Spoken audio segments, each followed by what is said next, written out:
साहब बड़ी हलचल मची हुई है कल से वीडियो आने के बाद से। ये वीडियो पहले कहाँ पर थी, कुछ टाइमिंग के ऊपर बड़ा एतराज़ कर रहे हैं अपोजिशन जमाते कि ये पहले कहीं पर थी और अब अचानक से आ गई। और दूसरा ये भी शो किया जा रहा है कि शायद ऐसे मौके पर रिलीज़ करके इदारों को दबाव में लाने की कोशिश की जा रही है। मज़ीद फर्दर क्या एक्शन होने जा रहा है, क्या आपका कमेंट है इस वीडियो पे? पहली चीज़ तो मुझे बड़ा अफसोस से कहना पड़ता है कि जो भी ये सवाल कर रहे हैं उनको सबसे पहले तो एक सवाल करना चाहिए कि क्या यहाँ सियासतदानों के ज़मीरों का सौदा होता है या नहीं होता। सवाल तो ये है, क्या पैसा चलता है लोगों के ज़मीर ख़रीदने पे, रिश्वतें देने पे, और वो लोग जो कि मुल्क की लीडरशिप है, यानी आपके एमपीज़ और ये जो आपके सेनेटर्स हैं, ये मुल्क की लीडरशिप है। तो जो रिश्वत दे के सेनेटर बनता है और वो जो एमपीज़ अपने ज़मीर बेचते हैं, यानी सवाल तो ये है सबसे बड़ा। और पहले अगर ये सवाल अगर लोग पूछें कि ये क्या अभी हुआ है, ये 30 साल से हो रहा है, इसमें सबको पैसा मिलता है और लीडरशिप को पैसा मिलता है। और मुझे कैसे पता है? क्योंकि मुझे खुद पैसे की ऑफ़र आई हुई है।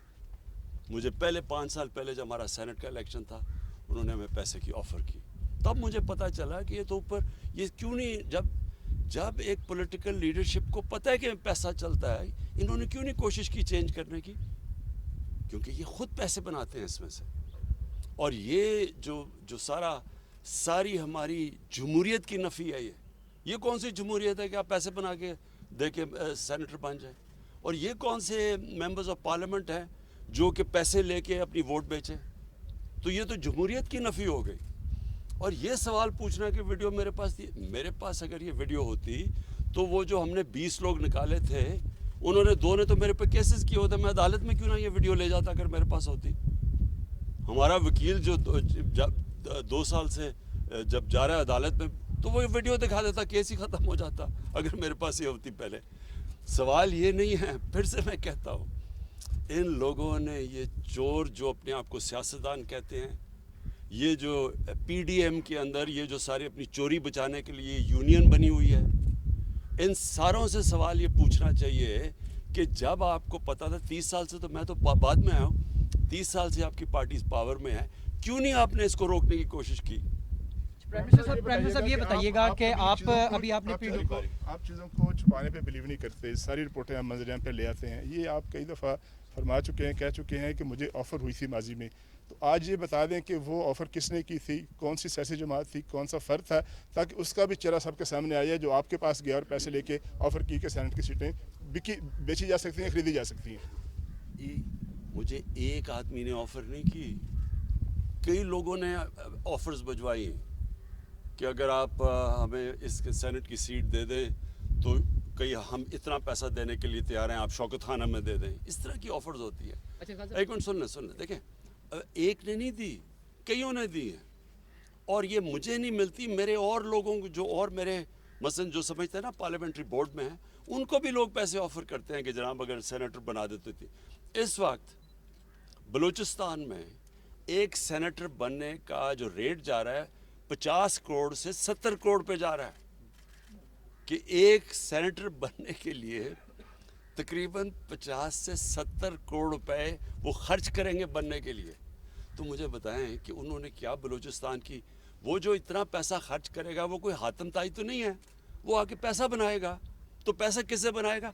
पाकिस्तानी अवाम की खाल खींचेगा, पाकिस्तान का खून चूसेगा, इस तरह ही पैसा। कोई वो 70 करोड़ रुपया, कोई 50 करोड़ रुपया ऐसे तो नहीं खर्च करता। प्राइम मिनिस्टर साहब ये बताइएगा, प्राइम मिनिस्टर साहब ये बताइएगा, अभी आपने जिस कादिर ने वीडियो का जिक्र किया सर, इसमें जो जिन्होंने पैसा लिया, जिन्होंने दिया, वो तो सामने आ गए। इसके नतीजे में जो सेनेटर्स मुंतखब हुए, आपने तो कल कार्रवाई की और अपने वजीर कानून को आपने हटा दिया, लेकिन इसके नतीजे में जो सेनेटर्स मुंतखब हुए, आपको नहीं लगता कि इलेक्शन कमीशन को उनके खिलाफ आर्टिकल 62-63 की कार्रवाई करनी चाहिए? और साथ ही सर, इस वीडियो के आने के बाद मौलाना फजलुर रहमान ने आपको उनसे सियासत सीखने का मशवरा दिया, इस पर भी कमेंट करते सर। देखें, इसमें जो ये इनकी जो लीडरशिप है दोनों मेन पार्टीज़ की और फजलुर रहमान, ये सबको पता है कि पैसा चलता है। और फजल रहमान तो सबसे ज़्यादा पैसा बनाया इसने। इसकी पार्टी में तो वो सेनेटर बन गए जो JUI में नहीं थे, वो बाहर से आके सेनेटर बन जाते हैं। कैसे बनते हैं? सवाल तो इनके ऊपर करना चाहिए। और देखें इस वक्त सबसे इम्पोर्टेंट चीज़ क्या है, सेनेट इलेक्शन आ रहा है। अब क्या हमें जब पता है कि ये पैसे की पूरी एक सियासतदानों की मंडी लगी हुई है, रेट्स फिक्स हो रहे हैं, तो क्या हमने इसी सिस्टम के तहत इलेक्शन करवाना है? जब ये दोनों पार्टीज ने चार्टर ऑफ डेमोक्रेसी में वाजे कहा था, इनके चार्टर में लिखा हुआ है कि ओपन बैलेट होनी चाहिए। पिछली बारी ये नून लीग ने बार कहा कि जब ओपन बैलेट होना चाहिए, मैंने तायद की नून लीग के हाँ जी ओपन बैलेट होना चाहिए। आज ये क्यों पीछे हट गए हैं? मैं तो ये सवाल पूछ रहा हूँ। जब पता है अब असल इशू ये है सेनेट इलेक्शन, बाद में तो तफ्तीश करते रहें। इशू ये है कि क्या सेनेट इलेक्शन हमने इसी करप्ट सिस्टम के जरिए लड़ना है या ट्रांसपेरेंसी लेके आनी, ये सारा इशू है बस। अच्छा प्राइम मिनिस्टर साहब, पाकिस्तान एक ज़रूरी मुल्क है और हमने देखा है कि कल भी कैबिनेट ने गंदम और चीनी इंपोर्ट करने की बात की है और उसकी इजाज़त भी दी है। ज़रूरी मुल्क होने के बावजूद हम चीज़ें इंपोर्ट कर रहे हैं खाने पीने की।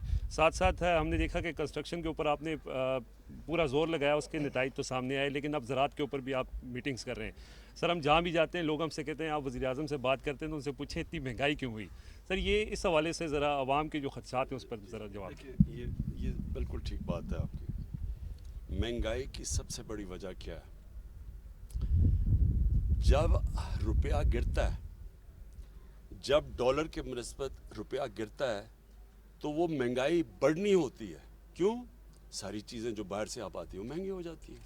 जब पीपल्स पार्टी आई 2008 में तो तब रुपया गिरा, तब 25% रुपया गिरा, 25% तक महंगाई चली गई। आप उठा के देख लें 2008-9 में आज से बहुत ज़्यादा महंगाई हुई क्योंकि रुपया गिरा था 25%। हमारी बारी 24.5% रुपया गिरा जब हम आए। और वो रुपया क्यों गिरता है? क्योंकि जब आपकी इंपोर्ट्स ऊपर चली जाती हैं, एक्सपोर्ट्स नीचे चली जाती हैं, डॉलर ज़्यादा मुल्क से बाहर जा रहे होते हैं बजाय अंदर आने के, रुपया गिर जाता है। रुपए की डॉलर की शॉर्टेज होती है, वो डॉलर ऊपर रुपया नीचे। जब रुपया नीचे गिरता है, तेल महंगा, तेल महंगे के मतलब सारी ट्रांसपोर्ट महंगी, उसका मतलब बिजली महंगी, आधी बिजली तेल से बनती है, गैस आधी गैस बाहर से इंपोर्ट होती है वो महंगी, उसके बाद दालें महंगी, 70% दालें बाहर से आती है वो महंगी, घी वो बाहर से आता है घी महंगा, और फिर जब बाहर की कीमतें बढ़ती हैं फिर महंगी, पेट्रोल की कीमत बढ़े फिर महंगी।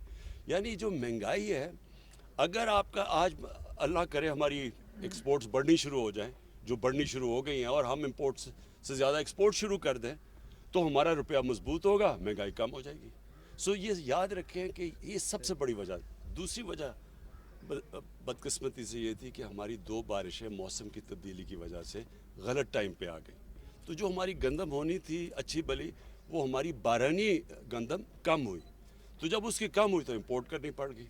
अच्छा खान साहब, एक तो वीडियो आने से आपके मौक़िफ़ की तायीद हो गई कि जो हॉर्स ट्रेडिंग है वो होती है, साथ साथ जो है अपोजिशन जो है वो कहती है कि आपके जो अरकान असम्बली हैं वो इंटैक्ट नहीं है, इसलिए आप लोग जो है ओपन बैलेट से इंतखाब करना चाहते हैं। सेकेंडली लॉ मिनिस्टर को सैक कर दिया, जो बाकी लोगों के नाम आ रहे हैं जिस तरह परवेज़ खटक साहब, और कहा गया कि वहाँ पर स्पीकर हाउस के अंदर सारा मामला हुआ, तो उनके खिलाफ भी कोई कार्रवाई का प्लान है?